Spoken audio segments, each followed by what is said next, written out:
Welcome to this episode of Chatting with Staxx. I'm your host, Bill Staxx, and today I got Larry Rolla. That actually worked.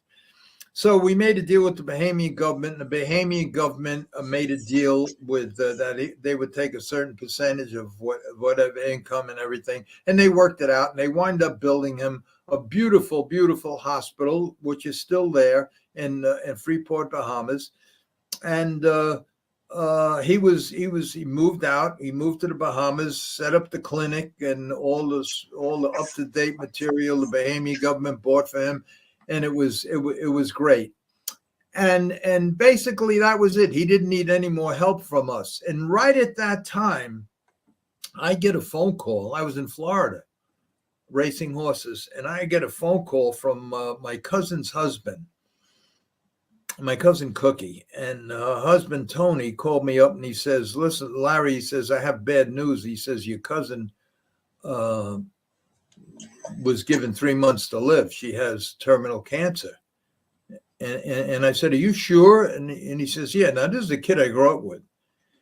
So I says, "Do me a favor, Tony." I says, "Send it to 2 or 3. Get another opinion, because how did this just happen?" He says, "Larry, it just happened. She wasn't feeling well. I took her to the doctor, and they says she has 3 months to, I think they said 3 months to live, unless they take out her stomach or something like that, and they would give her another few months or something." I says, "Listen," I says, just get a second opinion and call me right back." So he called me back a few days later, and he says the second opinion was the same. So I called up Dr. Burton in the Bahamas, and I told him, and he says, "Send her right down here." Well, it was true. She had terminal cancer, and it was at the last stages, and she was losing a lot of weight and very sick. And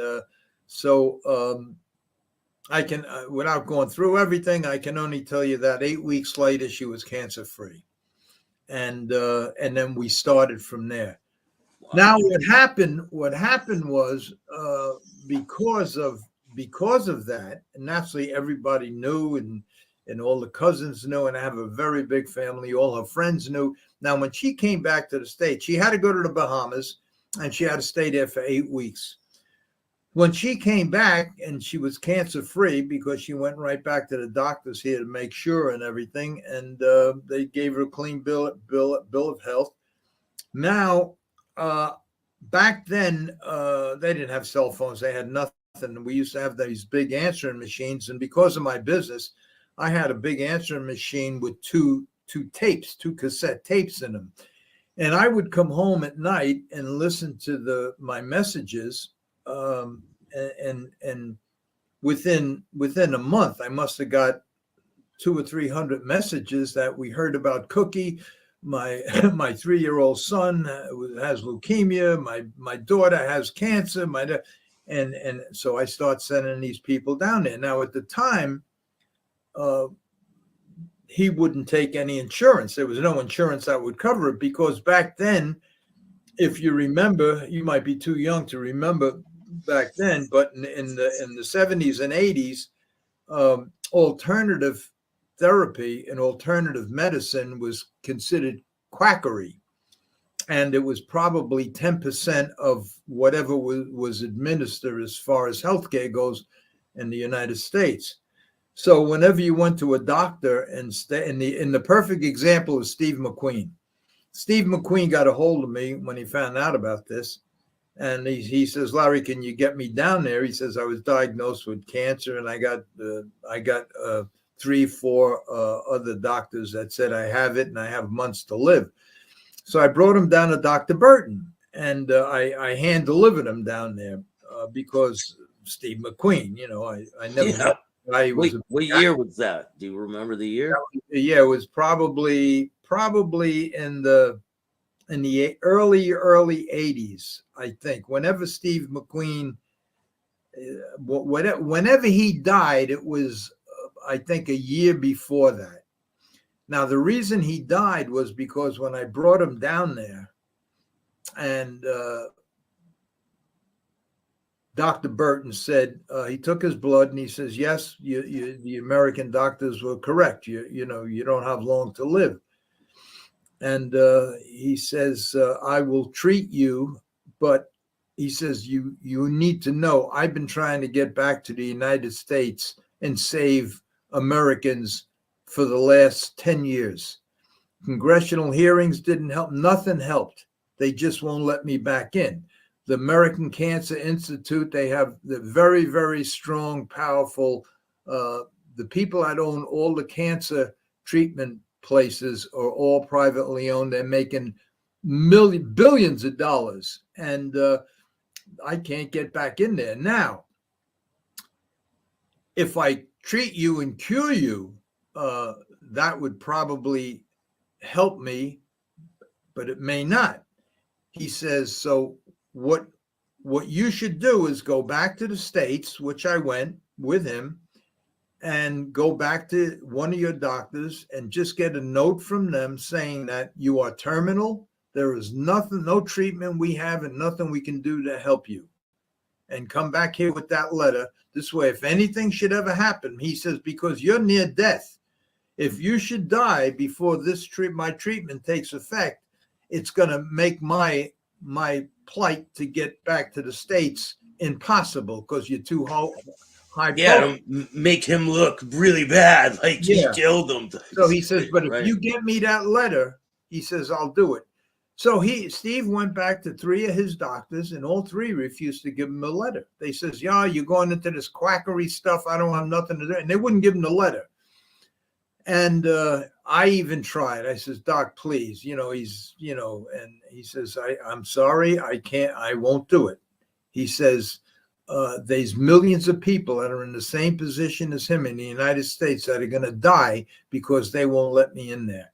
He says, and you should know, because I got him on, I think I got him on 2 or 3 television shows. I got 60 Minutes to go down there. I got the congressional hearing with Guy Molinari, and they still wouldn't let him in. The government, during the congressional hearing, the government promised to go down within a week and bring a bunch of scientists and doctors and everything. Yeah.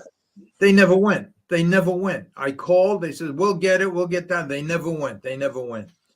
So Steve McQueen wound up going to Mexico, drinking the afterbirth of a cow because they said that would help him, and he wound up dying. So that whatever year Steve McQueen died, that was the year before. That's when all of this happened. I can't remember these years. They were 40, 50 years ago. I just that's why I try not to mention dates and times. And that's why I give such a span, because it started with me in the middle 60s and ended in the middle 80s or late 80s. So it's tough to remember. So anyway, that's what happened. And during this time, because he didn't take insurance, I was fixing races like the whole world knows now, and they know from your podcast and my podcast.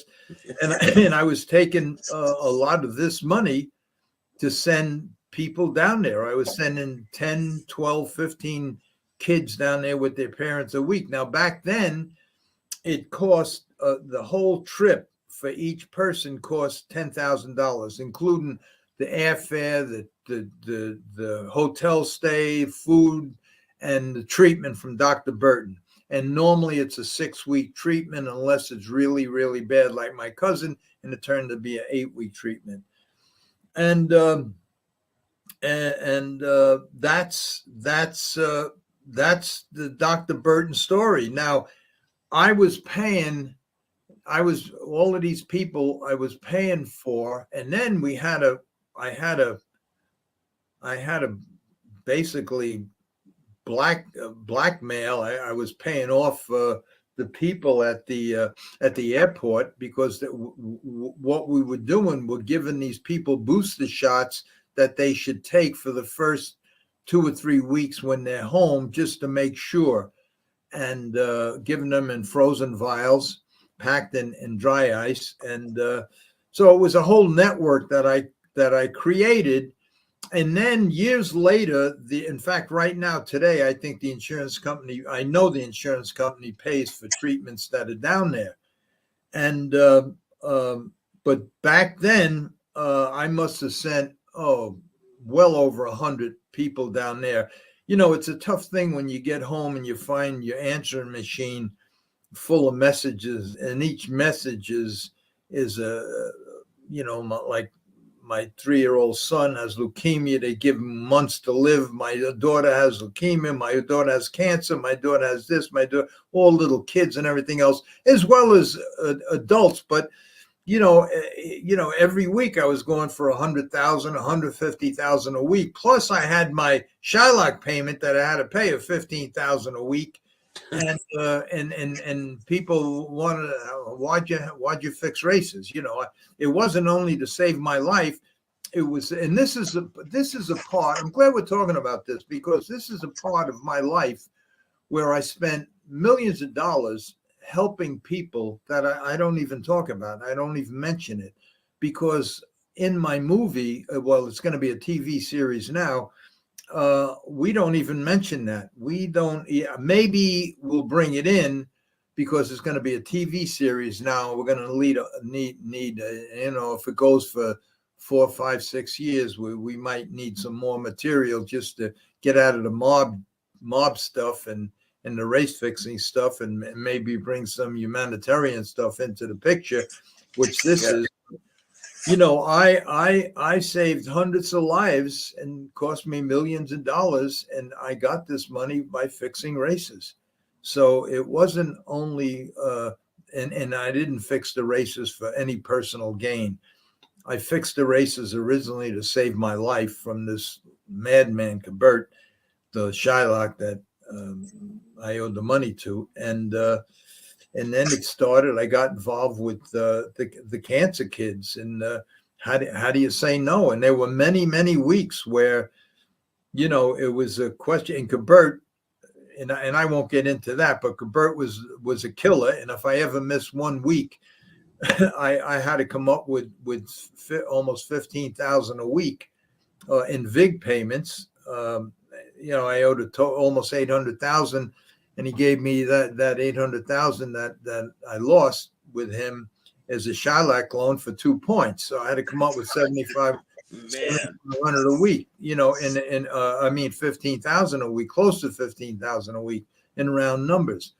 And sometimes if you only have made 20,000 a week fixing races, and you got 10 kids that need to go down there, and that you promise, because I could never hang up the phone and tell a mother, I if you don't have the money, I can't take you down there. I could never say that. So whoever I answered, and I called back the ones that had young kids, children that were dying. And, if you have 10 kids, 15 kids a week, and, it comes to $100,000, $150,000, and all you have is enough money to pay the madman that I had to pay, what do you do? So Dr. Burton worked with me a lot. I got the people down there, and as far as his fee went, and we wind up making it happen. And then once the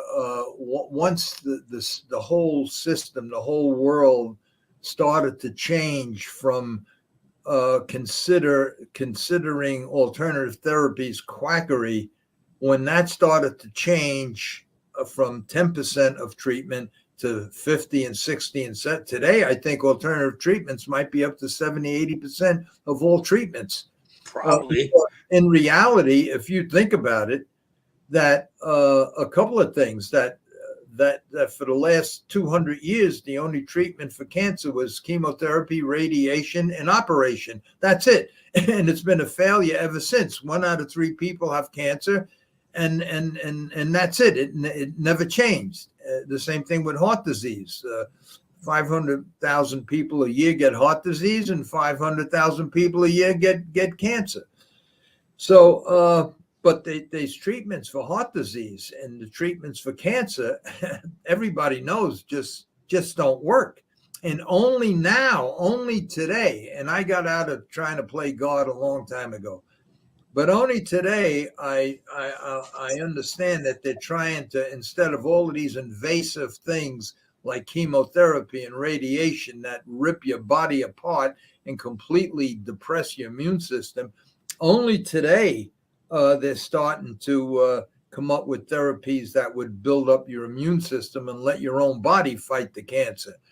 So, and I really don't know that much about the treatment today, but I do know that they're still dying from it. And the sad part that got me every year, a few months before the cancer drive, and every year they have a cancer drive, and every year, along with the cancer drive comes, we found a new treatment. We found Laetrile. During our tests, that it's curing everybody and everything else, and we just need more money. And that's what they do for the cancer drive. Every year they come up with a different treatment that they say is promising and everything else, and it never works. And I'm not going to get into that, but the year that they had the Laetrile, I think it was Laetrile, I forgot the names. They asked for volunteers